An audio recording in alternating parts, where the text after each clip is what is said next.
So, hello everybody. I can see you all jumping in. Apologies, train just going by outside my house. So I can see everyone coming into the meeting, which is fantastic.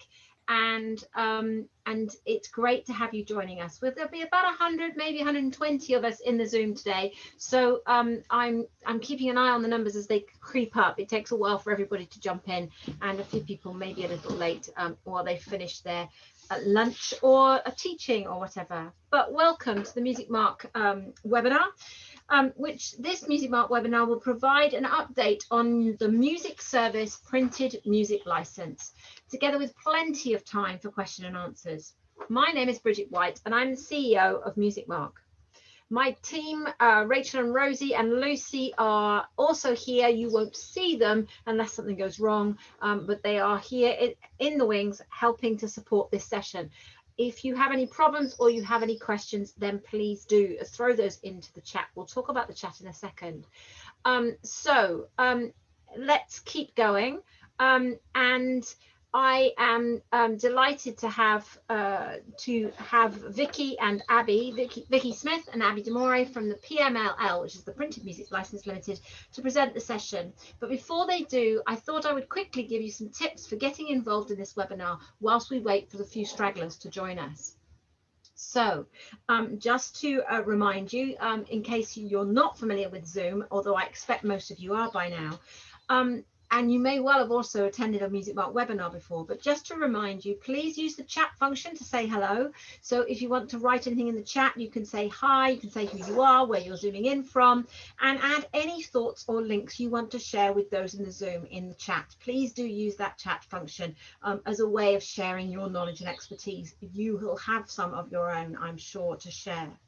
However, if you want to ask Vicky and Abby a question, then please do use the Q&A function that you have. There's a button that says Q&A and you can write a question in there.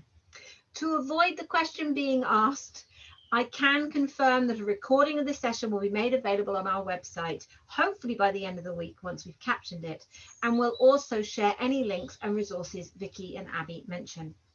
And remember, if someone asks the question that's on your mind, please like their question, because the more likes a question gets, the more popular it becomes, the more we are likely to ask that question of our panel, of our experts during the session.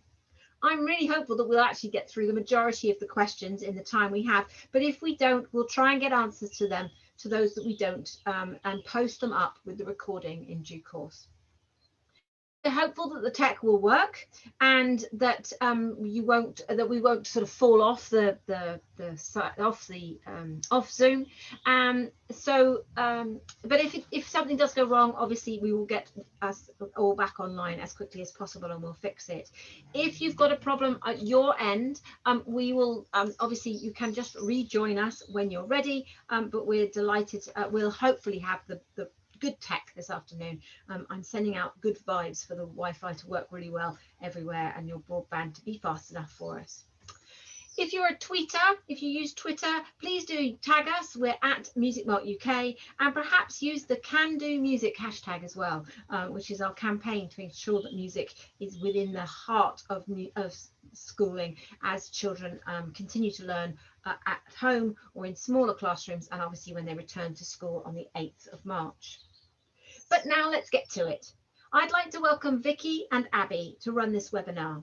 It's great to have you both with us, and I'm really looking forward to this session. So Vicky and Abby, if you'd like to turn your cameras back on and your sound on, we can get started.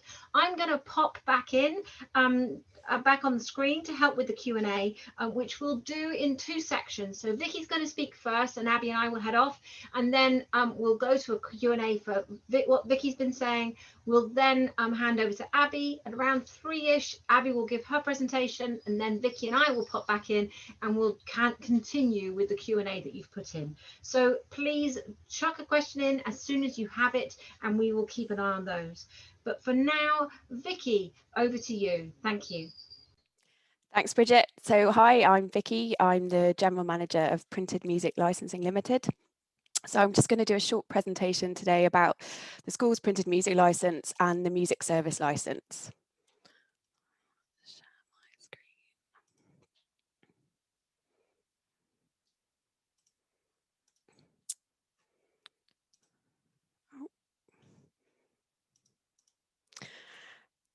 Okay, so we're going to talk about what the school's printed music licence covers, what the music service licence covers, is your school covered, a little bit about data reporting, and some information about the new portal that we've built, and also some information about how we've amended the licence to help with the COVID-19 situation. So the school's printed music licence, for those of you that don't know, was introduced in 2013, and that was to license the copying of sheet music within schools. So the licence allows the copying of any sheet music unless it's on the excluded list, as long as an original copy of the music is owned, and that copy can be bought in physical or in digital form. You can copy up to 10% of an anthology or workbook, and copies can be made for the number of students within a class. Copies can also be scanned and made available through a secure network or VLE. You can also arrange songs, but it should be for practical purposes such as change of instrumentation or key. So basically the license covers what's defined as school activities. The definition in the license is those activities carried out by or on behalf of the school, and that's whether curricular or extracurricular, including individual vocal or individual instrumental teaching, solely where such teaching is part of the collective educational provision. So who can make copies under the licence? So both copies and arrangements can be made by members of staff or teachers who are either employed by the school or the academy, employed by the local music service or local music education hub, or are self-employed. The licence doesn't cover private one-to-one tuition. And so for those activities at music services that are not covered by the licence, we now have what's called the music service licence that covers the area activities for music services. So what does the music service licence cover? It's very similar to the school's printed music licence. It's effectively an extension of that to cover those area activities at music services. So again, it allows the copying of any sheet music unless it's on the excluded list. An original copy of the music must be owned. Again, music can be bought in physical or in digital form, and you can copy up to 10% of an anthology or workbook. Also, copies can be made for the number of students that are being taught, and those copies can also be scanned and made available through a secure network or VLE. You can also arrange songs under the license. Again, it's for practical purposes, and that's such as change of instrumentation or key. So the license covers area activities, and those are defined in the license as activities carried out by a music service, including individual and small group vocal and instrumental music teaching, and small and large music ensembles over and above the collective educational provision of the school or schools on whose behalf it's being provided, but strictly limited to educational non-commercial activities. So in terms of the music service licence, who can make copies? So members of staff and teachers who are employed by the local music service or local music education hub. And again, the licence doesn't cover private tuition. It doesn't cover those other organisations within the music education hub, so it's limited effectively to that music service that's taken out the licence. It doesn't cover other partner organisations. And in terms of what can be copied, there is a list on our website of all the publishers that have signed up to this licence, and also an exclusion list of any works that are specifically excluded from the licence.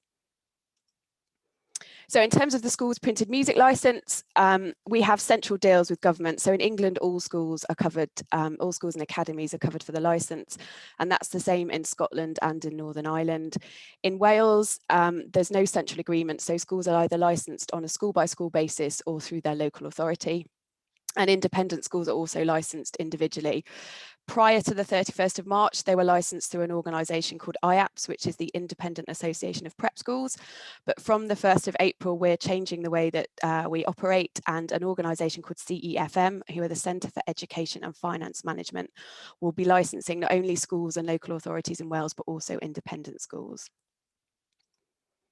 So data reporting, so a part of the license, or a condition of the license for the school's license and for the music service license, is that we ask you to report the works that are copied under the license. We're a non-profit organisation, so all the monies that we collect in license fees, we then pay back to our publisher members, and they in turn pay those monies on to the writers and the composers of the works that are used. So for us to be able to pay the right people, we need to know what's being used. So we ask that you report the works. We ideally need quite a lot of information, but really we need the song title. So we need the name of the work or the piece that's been copied. And if it's within a book, we need the name of the book that the song's been copied from. It's helpful for us to have the music publisher, so that's the person that owns the rights in the song. And again, if it's copied from a book, it's helpful for us to have the print publisher, so the person that actually prints the book, someone like Faber or Oxford University Press. ISBN is really helpful, and the number of copies made is also useful to us. We also ask that you report any copies that are scanned or any arrangements that are made as well, because that's effectively making a copy of a work. In terms of reporting, we have forms on our website at the moment, but those will go from the 1st of April, and you can send it by email to me. We can provide a spreadsheet, and we're launching a new data collection strategy with Abby, who'll be talking after me. And in order to support that, we're in the process of building a portal. So that is somewhere where you'll be able to go to access resources, but you'll also be able to go to report data. And we're hoping it'll make it as easy as possible. So this is what the portal will look like. You will sign up to it depending on the type of licensee you are, whether you're a choir, a music service, a school or a university. So you sign up, create an account, and then you'll have your own account. It will have information about your licenses, an account profile, and you'll be able to see the works that you've already submitted under or via the portal. So this is what the data reporting part of the portal will look like. You will be able to watch a video to kind of help you to submit the data. We'll ask you to report the source of the copy. So is it a print publication or is it a PDF? You can report an arrangement. So tick the box to let us know that what you're reporting is an arrangement. And this is where you'd enter the information about the song, the writer, and the music publishers. What we've done with the portal is we've taken all the information that's been reported to us over the years, and we've created a lookup tool. So when you start typing a song, hopefully it will appear, and if the information is already there, it will auto populate all the fields that we need. Obviously, we've only got a certain amount of songs that have been reported over the years, so it might be that it's not in there, in which case you just need to fill in the information that we need. So you'd also fill in the publication, ISBN if you know it, and then number of copies, page, and you can also upload a copy of the arrangement.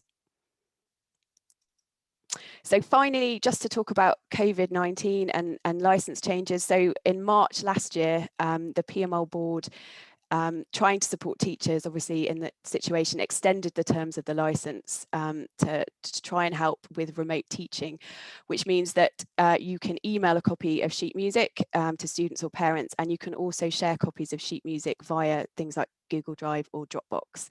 That extension is still in place and will remain in place at the moment until the end of May, when it will be reviewed following obviously the schools going back in March.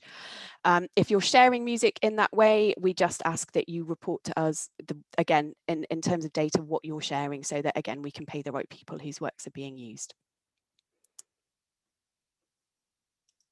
And that's it from me. So if anyone has any questions, I will stop sharing. There we go. Thank you, Vicky. That's really great and really useful. And we've already got a few questions that have appeared. There's actually a question in the chat, which will perhaps, Estelle, if you could put that into the Q&A, then we can answer it live. But why don't we just start with the first one? They haven't all got, they're not rated, so we'll start with the very first one, which is John Regan.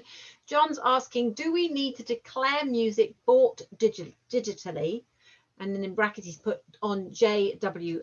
Pepper, and parts shared on VLE, and then he's put in brackets Seesaw, for members of the ensemble rehearsing on Zoom, i.e. what counts as producing additional copies? So if you're scanning a copy of music and people are able to access that music, then we would class that as a copy. So we'd ask that it was reported to us, in that it's not just one person that's accessing it, it's accessible by a number of people. So effectively, although you're not physically making a copy digitally, that copy is being shared with people. Great, thank you. So the simple answer is yes. Yes. So the next question is from Triborough Music Hub in London. Do we have to enter each piece individually? Yes, unfortunately you do. So if you're reporting a work, yes, each work that you copy has to be entered. You can, the new portal will allow you to kind of enter them all at the same time, although individually, or you can kind of save them, go back to them, or again, we can provide a spreadsheet if that's easier. Great. Okay, thank you. So Julia Harding from Entrust is asking, we sometimes struggle with finding the ISBN or ISMN numbers. Some music has a UPS number. Do you want this? And what should we do if we can't find any of these numbers? It's fine, absolutely fine. Like I said, the most important thing that we have is the name of the song, and if it's in a book, the name of the book. Some songs obviously are used in multiple books, so if you report a song to us but we don't know what book it's in, we can't pay anyone because we have to pay the right publisher. So it's really important that if you're reporting a song that's in a book, we get the name of the song in the book. The rest of it we can generally find out if we need to. Great, thank you. That's really useful. So the next question is from Giles Lydiard, who's asked, can an organisation such as a cooperative or self-employed teachers, as we have in Milton Keynes, buy a licence? So the Milton Keynes music service that works, the cooperative that works with the Music Education Hub in Milton Keynes, they're a cooperative of individuals. Could the cooperative buy a licence for those in the cooperative, I guess is the question. So it would have to be an institutional organisation that has a licence. We can't licence individuals, but if what you're providing is classed as the area activities, then I don't see why not. I can certainly double check with our legal person, Josh, just to be sure. Thank you. Yeah. So I think, Giles, that the answer I think is yes, because you are a cooperative. So you are a group of individuals working together as a cooperative to provide music education. So our understanding of it originally was yes too. So thank you for asking that question. So the next question comes from Tracy Rayner. How does this work if a choir concert is then performed using authorized copies, but if the concert is charged for? So if you're just charging an entrance fee and it's not making a profit, then it's okay. I've checked with our publishers on that one. If you were making any form of, if you're just covering your costs, that's fine. If you're doing something that is making a profit, that would be a different question. Okay, thank you, Vicky. Hopefully that answers your question, Tracy. So Laura has asked, can several team members have login details to share the load of reporting? Because this, of course, yep. As many people, we want as many people to sign up as possible. So yeah, as many logins as you want. Great. Okay. And they would each have an individual login, or would they all share the same login? Whatever is easier. You can either have an individual login that would be linked to the same institution, or you could have your own logins. Yeah, whichever is easier. Okay, well, I'm sure that there are a number of music services who'll be really pleased about that, because it is, as Laura points out, it's a lot of reporting. Understood. Potentially, particularly for the larger services. So Lisa Mayo has asked, can you upload a CSV file still to report multiple pieces copied? Not to the portal, but you can just send that to me and that's fine. Okay, great. So what you're saying there, Vicky, I think, is that there's a portal where you can do the reporting, but if you are collecting your data in a different way, you can send the report. Yes, you can send a spreadsheet to us. Yeah. Okay, great. And your contact details are on the portal for people to do that? They will be, yeah. Great. Okay, fantastic. Obviously, you can send them to us and we can forward them on because we manage the music service license, but that's hopefully helpful. So Kate has asked, can you clarify band costs, please? Is this based on income from the previous financial year, and does it include income from Arts Council grants? I think, Kate, you actually mean the money from the Department for Education, but would it include all income, or is it just, and is it this financial year or previous financial year? I believe it's previous financial year for the income banding, as far as I'm aware. Yeah. Okay, if you're not quite sure what band you're in, anyone, then be in touch with us, because we can support you to identify the correct band for you. So yeah, don't get tied up in that one. We can help with that.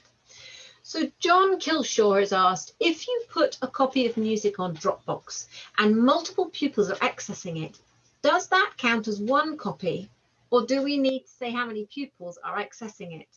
We'd ask that you let us know how many pupils are accessing it. So if you know it's going to be accessed by a class of 40, effectively that's 40 copies made. Okay, that's great. Hopefully that answers the question, John. How you register how many people have access to Dropbox folder is difficult, but I guess you would know the number of pupils involved that would need access to that piece of music. So Emma has asked, You may talk about this later, but can I ask about the 3 tiers of costs, bearing in mind that our in-schools work is covered by the schools license? Is the hub income for the purposes of the tiers minus the schools income? It's a good question. I'd need to look into that and get back to you. Yeah. Well, I'm going to hold that question. I think we keep all the questions that have been asked. So we will have another go at that one offline. Dina has asked, as a music hub, we are publishing some teaching resources for the classroom in digital format. This means they may be used many times in multiple schools. Is there a difference between single-use copies and songs that are available over time for schools to use? We either own the books they come from or have approached individual copyright holders. So if you own the books and you have a license, you can make as many copies as you need and you can use them as long as you retain a license. If you have individual permission from a publisher to do that, it would be dependent upon the permission that you've got from that publisher as to what the terms are for use. But in certain terms of the music service license and the schools license, you can make copies and you can use them for as long as you have a license. If you ever were to cancel the license, then any copies made under it must be destroyed. Okay, lovely. Thank you. Hopefully that answers your question, Dina. So Kate has asked whether the fee is plus VAT, and it is. It is, yes.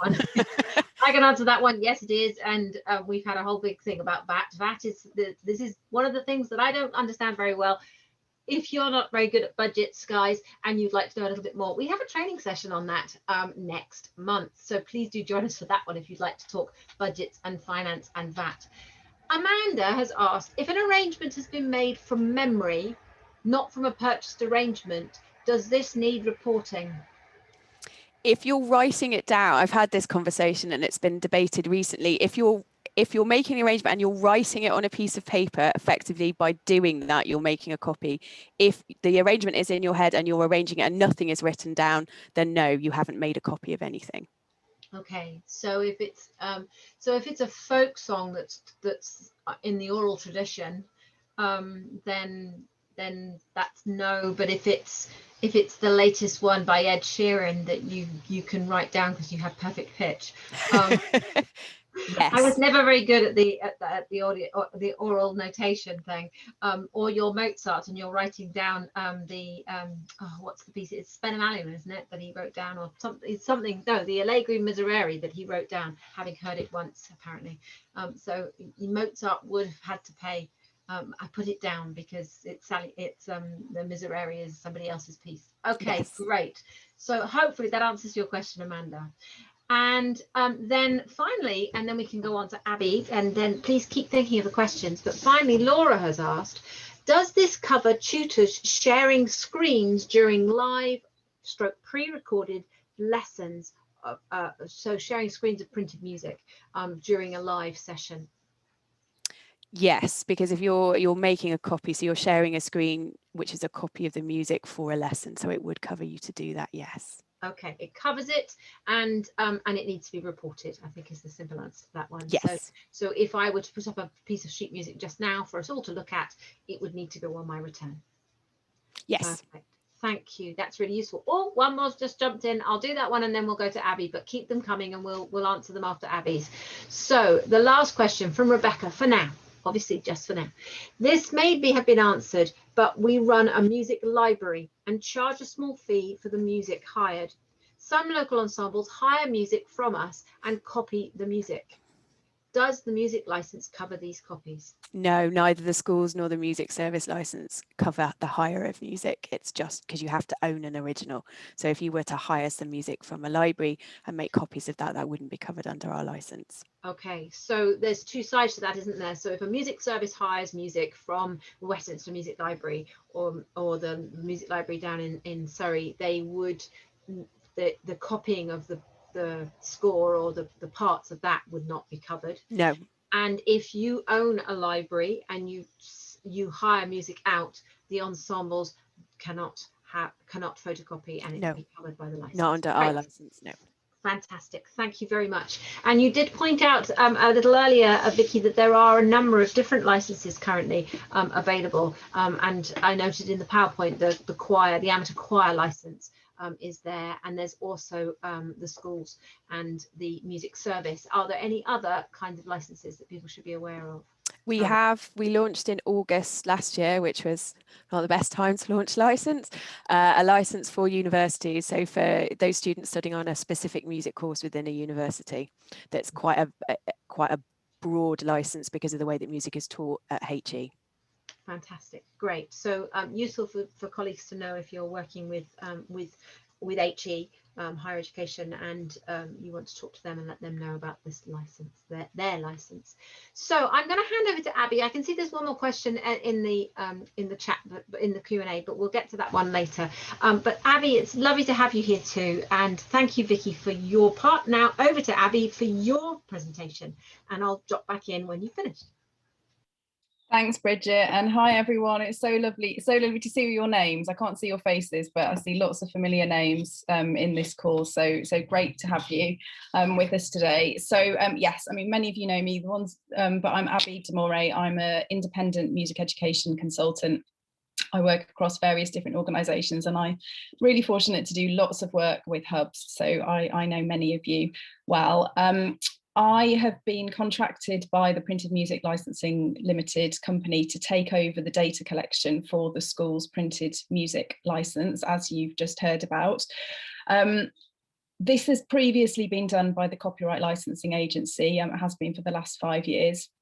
I was a member of the board of the PMLL, and as part of that role, we were reviewing the data collection, and for a variety of reasons, the quality and the quantity of the data that was coming back from schools through the school's printed music licence wasn't high enough, or hasn't been high enough, for the PMLL to be able to make a completely fair distribution back out to composers and songwriters. And as someone who's a great believer in social justice and in value and fairness, it was something that I discussed at great length with the board in terms of why aren't schools providing the data, and what could we do to make it a much more fair system in terms of royalty distribution, but also something that is much fairer for schools and for the music education sector as well. So I was really fortunate after a process to have been contracted to take this on as a challenge. And what I want to do with you now is to just share what this is going to look like over the next few years. I will just share my screen now. I wish there was a quick way of sharing screens. After quite a lengthy consultation process, I've developed a programme called Fair Play, and this is going to kick in properly from September 2021, but it's going to start getting tested from April. So just to give you a little bit of background to how I got to this point, I consulted with a range of teachers, head teachers, music service staff. Some of you on this call really kindly contributed to my consultation, and music educators, and collectively this represented over 3,000 schools. In terms of the key findings from the consultation, most people had heard of the school's printed music licence, but there were a lot of misunderstandings around what it was, and also a lot of nervousness. A lot of teachers thought that the licence existed to stop people copying, for example. I asked schools how they engage with printed music, just to try and establish whether this is something that happens regularly. And yes, schools use printed music in a variety of ways, through very spontaneous uses, as you'll all be familiar with, sort of running to the photocopier, downloading something quickly for a specific student, through to very planned photocopying in bulk through reprographics departments, for choirs, for ensembles, for large scale performances. However, some schools don't use printed music at all, and instead do their teaching and learning almost entirely by ear. I asked schools what the barriers have been or would be to providing data, and the main barrier was time, as we all completely relate to. Also that this didn't feel like a priority. But it was also felt that the previous reporting system was lengthy, it was complex, and it wasn't something that teachers were particularly inspired to do. I asked schools what might incentivise them to provide data and music services as well, and sharing of information, so guidance, resources around the music publishing industry, around demystifying copyright, but also around the craft of songwriting and composing, and how that can be increased in schools.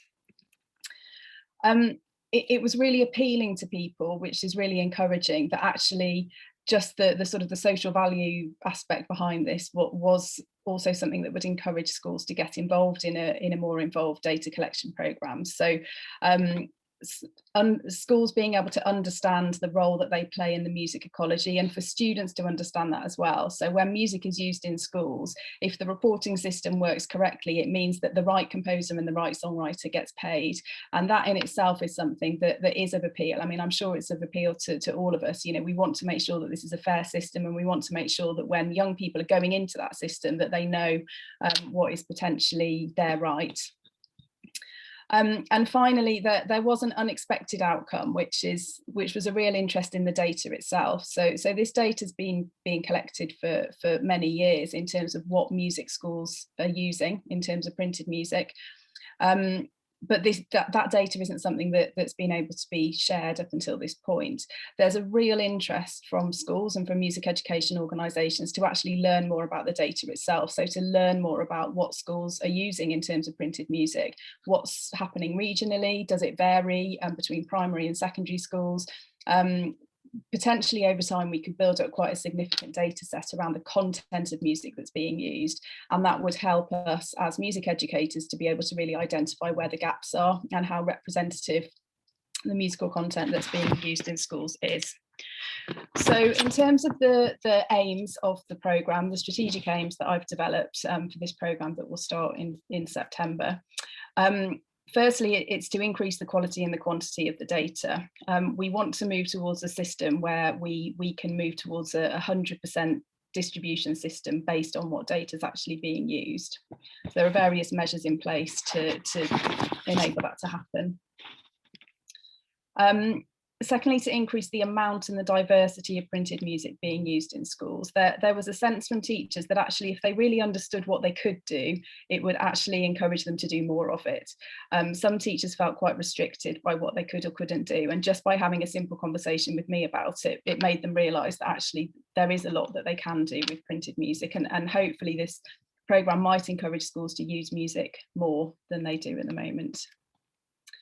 It's also an opportunity to improve the quality of composing and songwriting in schools. And through this programme, through the PMLL, we have really great links with the music publishing industry. So being able to bring in some composing and songwriting resources that are directly from the music industry themselves to help to improve what primary and secondary school students are doing with composing and songwriting in schools. And that was something that particularly appealed to teachers, obviously at the moment when performance has been a challenge for some. Thinking about, you know, the more creative side is something that really appealed. Also to increase the understanding of what the music publishing industry is and what it does. Many students and teachers, when they think about the music industry, they're thinking about the recording side. So this is a real opportunity to show the actual breadth of what progression routes there are into the music publishing industry, the variety of roles that might be available to students, and also for young creators to really understand how the music publishing industry might support them in the future. And to develop collaborative partnerships between music education organisations and the industry. And this is something that I'm particularly passionate about as somebody who now has sort of worked between the two. And I can see some real opportunities for the publishing industry to support the music education sector and potentially vice versa as well. So in terms of what this looks like, there are going to be two strands to the programme, an open programme which is accessible to absolutely any teacher in any school across the country, and then a very targeted sample of schools that we'll work with on a much more intense level. So in terms of the open programme, it will be a national campaign encouraging teachers to submit data and helping them to understand the reasons why that's important and why their input is important. getting them to the portal that Vicky has mentioned that I've been involved in developing, and making sure that that's something that is easy, simple, fairly light touch for them to input data into. Working with regional and national music education organisations such as Your Good Selves to support with promoting and signposting schools to the programme. If every music hub encouraged 10 schools to submit data, we would be in a incredibly much better place than we are at the moment in terms of really understanding how we can distribute royalties back out to creators. There'll be a digital pack, so when schools go to the portal, they'll automatically, as soon as they put some data in, a series of things will be unlocked for them. They'll get a digital pack which will have some merchandise, some great posters and things that they can stick up on their wall all for free. But there will also be every year a specially commissioned arrangement of a piece of music that year for schools, and I'm going to be looking to teachers and to music leaders to create those arrangements. So it's very much going to be sort of teacher-driven resources.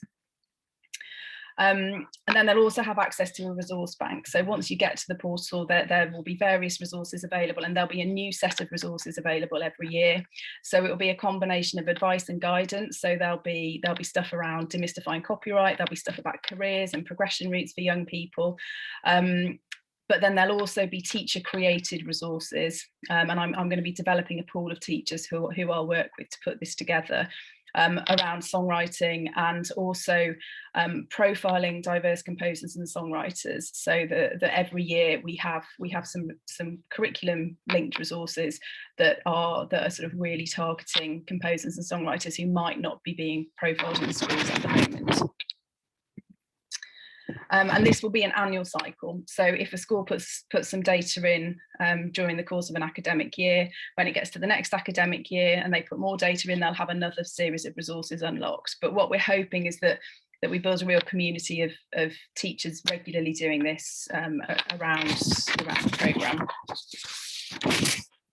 So the more intense programme that will happen from September 2021 will involve recruiting a representative sample of 120 schools every year. And whereas the open programme, we fully acknowledge that teachers are time pressed. For some, they might only have time to put in a few bits of data.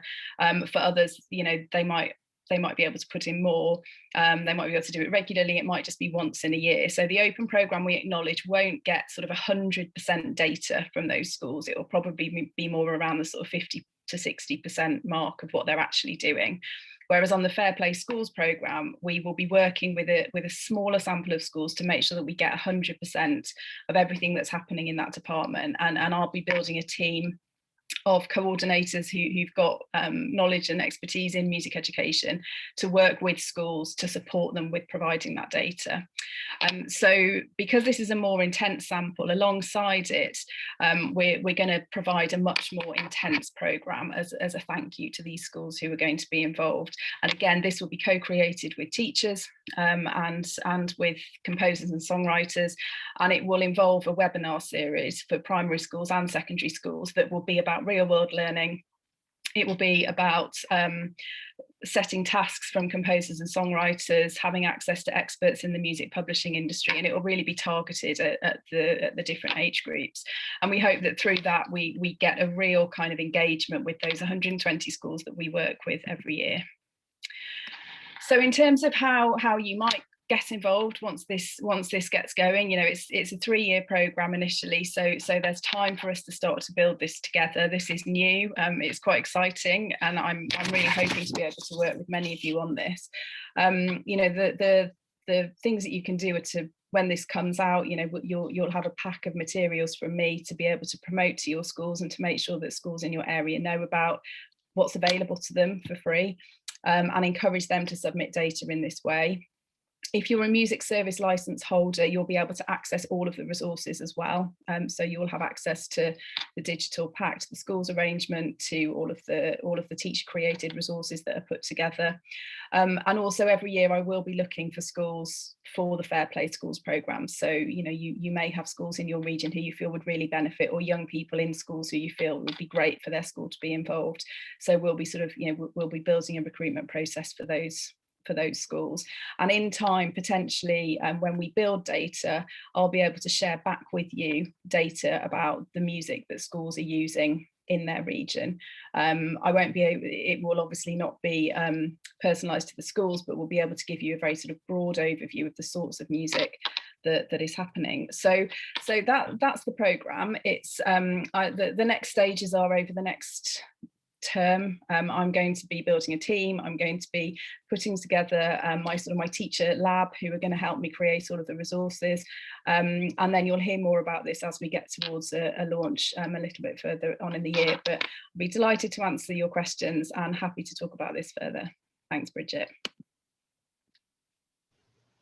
Thank you, Abby. That was really great, really comprehensive presentation. And just to check for colleagues in the Zoom with us, we will be sharing the PowerPoint presentations, won't we, as PowerPoint as documents as part of this. So thank you. So if you didn't catch it all, there will be a copy of both Abby and Vicky's PowerPoint presentations. So Vicky's going to join us back in as well, because there's a real mix of questions here, and we're just going to start working our way through them again. And obviously you can share out the questions depending on whether it's a Vicky question or an Abby question, or you both want to give a response to that question.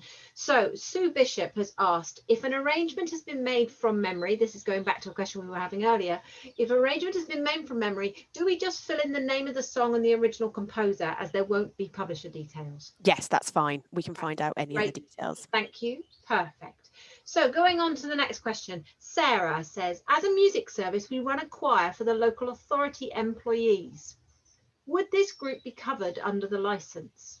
I don't think that would be classed as area activities. I think I can double check, but it might not come under the area activities. So in which case you'd need, if you want to make copies of music for the choir, you would need either to go to the publisher directly for permission, or you would need a choir's license. Lovely, thank you. And presumably it isn't covered under the term educational, which was the other area. Yeah, because I'm guessing the definition for the PMML of educational is children and young people. Exactly, yeah. If it's adults at the local authority. Great. Okay, thank you. Now that fits nicely with the next question from Sarah, who's asked, will you be looking at an amateur band stroke orchestra license in a similar format to the amateur choirs license? There have been discussions previously, I know, prior to me joining PML, about an amateur orchestra license, but I do know that there were some concerns from publishers, because a lot of music that's used by orchestras is hired from publishers, and they were concerned about people hiring music and making copies. So it has been discussed. So I'm not sure how far down the line it would be before we looked at that. That's interesting about orchestras, but of course thinking about bands and other ensembles other than a standard symphony orchestra, who may well just use a higher library. I guess that's where the questions come from Sarah, is the amateur groups, but I'm guessing you developed the amateur choir license with making music. Yeah, that's right. You're doing the same. Yeah. Yeah, okay, great. So the conversation will be continuing with making music on that one. So thank you. Okay, so Sue's been busy asking questions, and that's great. Thank you, Sue. Sue Bishop says, if you are using a large band arrangement, which you've bought, and make it available online with hard copies, how do you determine how many copies of that arrangement have been made? i.e., you are copying lots of individual parts, but might have copied the whole arrangement only 3 or 4 times? I think in that instance,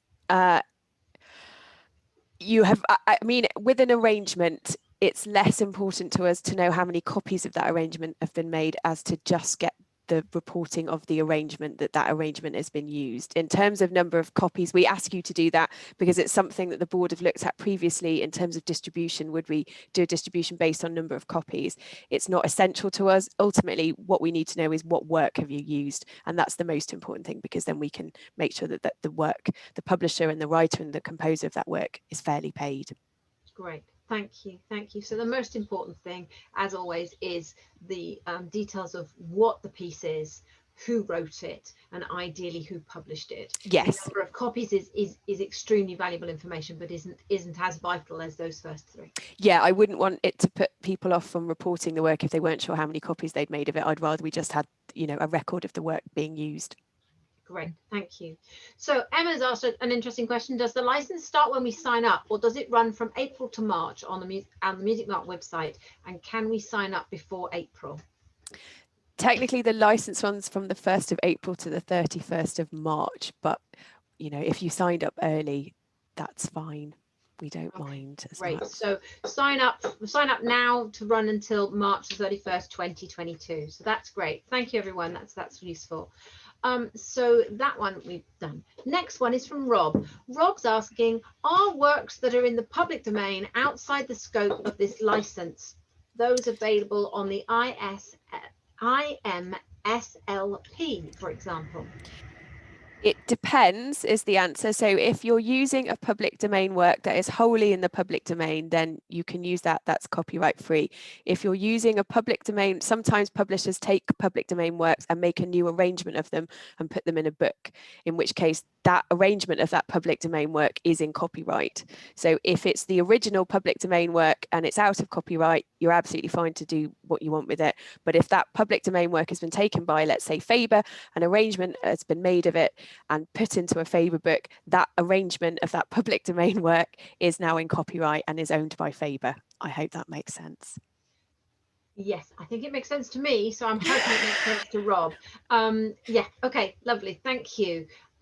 So Julie is asking, if you are a visiting curriculum teacher who is responsible for music in a number of schools, who or how would the SPML data be submitted? Is it up to the school or the teacher? Good question. I mean, it's the school that has the license. So you'd like to think it's up to them to report the data, but I know that it's difficult if a teacher's going into different schools. So it would be helpful if that teacher could report the data, but ultimately the school is the licensee. So it would be their responsibility to report the data. Great. So that's if they're using it for in-school activity in a specific school. Yes. Great. Thank you. Can I just add to that when yes, Abby. When I was doing the consultation around this, that came up a lot, that there are lots of different people who potentially could input this data. So when we sort of put together our communications about that, we'll really take that into consideration and make sure that we sort of explain all of the various possibilities. So thank you for asking that. That's great, thank you. So we now have another one about schools. If schools have licenses bought through the Department for Education, and of course this is in England, and then it will be the other government, Department for Education governments around the country, or a local authority, do all state schools have a license automatically, or do they have to proactively buy one? No, in England, Scotland and Northern Ireland, all schools automatically have a license. It's easier for us and it's easier for those governments to do it on a kind of an agreement basis. So the Department for Education, we've just renewed our agreement with them from the 1st of April for the next 5 years. And in Scotland and Northern Ireland, those deals run until 2022. So our intention is to renew those for either a 3 or 5 year period. So it's an automatic coverage in those nations. Can I just add to that? For state schools, yeah. Yes, sorry, for state schools. Yeah, I think just to add to that, Giles, that again, you know, in my conversations, schools just don't know that they've got this. So part of the work that I'm going to be doing is really raising awareness that they have. And on the portal, they'll be able to download a copy of the license just so that they've got it, you know, for their records if they need it. They don't have to proactively do anything. But I think it's really important that schools do understand that they have this and all of the benefits that it brings. Yeah. That's a really good point. Thank you, Abby. So Wendy's asking, if the hub is a resource for schools using material we own, should this be reported on the music service license or by the school when they use it, or both? Sorry, Bridget, I missed the first bit of that. Your sound went a little bit funny. Sorry about that. So the question was, if the hub is creating a resource for schools using material we own, so the music service owns the material, should this be reported on the music service license or by the school when where it's going to be used, or both? I think in that instance it should be reported by the school, because that is teaching, those lessons are being provided within the school has the license, so it's up to them to report that. If the resources were used by the music service for the music service, then it would be reported by the music service. Yeah, I don't want people to have to report it twice. I think there has been some confusion over, particularly from the staff I've spoken to at music services, about whether they should be reporting under the school's license or the music service license. So if the teaching is going on within the school, even though it's someone employed by the music service that's going into a school to teach, that any music that's used within the school in that context should be reported under the school's license by the school. If the music is being used within the music service for their area activities, it's reported by the music service under the music service license. Thank you. That sort of answers Triborough Music Hub's question, unless either of you want to say any more, because Triborough are asking, so each of our tutors going to different schools are not reporting through the Music Hub license, rather each school has to report the music used in their classrooms. Correct, yes. Great. Thank you. I thought that was the case. Right, Karen's asking a general copyright question. If a teacher owns the original music, but it isn't a listed publisher linked to this license, and does an arrangement, can these arrangements be shared with other members of staff and other schools? So what we do at PML, if we find in the data it's reported that a work has been used by a publisher that isn't a member of us, which doesn't happen very often but does happen, we write to that person and say, would you like to become a member because your work has been used, or would you like to put your works on the excluded list? And if they choose to do the excluded list, then you can't use their work. So in that instance, it should be fine, in that as long as you report it so that we know it's been used, we'd write to the publisher and say, you're not a member of us at the moment, but would you like to be, because your work is being used in an education setting. Great, thank you. That's really useful. And just to remind everyone that there is a list of excluded works and excluded publishers on the PML website, and we'll make sure that that link is put in to the documentation that follows after this.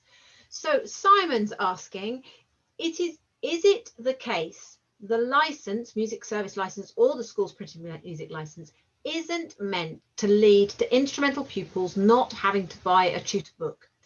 Aside from the 10% limit, how do we counter the argument that teachers can just photocopy the tutor book and in 10% chunks for pupils so they don't pay for their tutor books? I mean, the school's printed music license was introduced to legitimise copying that was going on in schools. It doesn't cover private one-to-one tuition, and it doesn't cover examinations. We expect that pupils buy their own books. If we find that those works are reported, then obviously we'd go back to the school and say that they shouldn't be copying it. It's obviously very difficult for us to police in terms of, there are 24,000 schools, so we can't possibly go and visit all of them. We try and do it through education and copyright awareness, and making sure with campaigns like Abby's Fair Play that if you're using someone's work, if you're using someone's work, you should be doing it legitimately, either through a license or via permissions or buying the book, and that person should then be remunerated for the fact that their work has been used. Right, lovely, thank you. Hopefully that's answered your question. Mark is asked, if a full arrangement of an orchestra band is made that is more than done just for the change of key or instrumentation, would that be covered under the license? No, you'd need to get direct permission from the publisher for that level of arrangement. Yeah. So one question that I've had asked of me is about changing words in a song. Either to make them age appropriate or to adapt the song for a particular event or whatever. Presumably that's not covered under the license. No, because you're ultimately changing the work into something different. Changing the key or changing it to fit the instruments or the voices in a group is one thing. Changing the words and making it into effectively a new work is something completely different. Thank you. Can I just add to that as well, though, that I'm because this came up a lot, and I think that there's quite often a sort of the word arrangement's used when actually it's an orchestration. And so I'm going to do some work with some key publishers. We're going to get together and have a workshop just to really sort of so that I can understand, so I can convey this to schools, exactly what they can do in terms of arranging or orchestrating. So so as part of the Fair Play programme, there'll be more information about that made available as we get towards a launch. Lovely, that's great news. And I think a lot of what information you find out, Abby, for the schools license will be applicable to the music service license as well. We'll make sure that our colleagues who have a music service license are aware as soon as it's launched from that point of view, as well as from their help with the comms. So Molly Wilson's asked, just to revisit the library hire related question from earlier, if a music service is still part of the local authority and borrows music from the local authority's dedicated music library, is that covered by the licenses, the music services, or any licenses, the music services, any of the library service may have, or none at all? How to proceed if it's not covered at all? The license specifically, both the schools and the music service license specifically says that this doesn't cover music that's been hired. So no, neither of those licenses would cover that. Okay. So, but if they're borrowing music from I think I can see where Molly's a little confused, because if it's, I'm going to make up a county, so it's Islandshire County, and Islandshire County Music Service is local authority, and the library is a local authority library. So the content, the piece of music is held by Islandshire County, and it's employees that are using it. They're borrowing it from the library rather than paying for hiring it. Is that's still higher, even though there's no money transaction? Yes. Yeah, I think, yeah. I mean, I'll double check with Josh, but yes, as far as I understand it, yes. Okay. But I can take that offline and double check it and get back to you. Lovely, thank you. So yes, Molly, and then how do you proceed if it's not covered at all? If you want to make a copy of it, the best thing to do is to speak to the publisher directly and ask their permission, basically, if it's okay. That's what I would always do. If I'm unsure, just ask permission from the publisher. Okay, hopefully that helps, Molly. Lisa's asked, to clarify, we cannot photocopy or arrange pieces under this license for adult learners. If that's the case, is there any other license we can apply for adult learner instrumental groups? If we have community mixed groups with adults and children, where do we stand? It's a good question. No, it wouldn't cover adult learners at the moment, but any feedback I've got, I can take back to Paul, my boss, and also to my board, and look at whether or not it's something that we can look at extending the license to cover effectively, where there is PML exists to on behalf of our membership, but also to help licensees to make it easier to use music. So if it's something that, you know, would be useful, I can certainly start a conversation about it. Thank you. And so if they have a community mixed group of adults and children, where do they currently stand? I mean, in theory, the children would be covered under the music service license, but the adults wouldn't be. So that's a bit of a ridiculous situation. The best thing in that situation, if you want to make copies of the music, would be to just approach the publisher, who are generally very lovely people and would give you permission to do that. Thank you. And presumably, is that the same case for a school? So if a school has a teacher's choir or has a sort of all-age choir within the school, it's the same for the school's license as well? Yeah, it would be.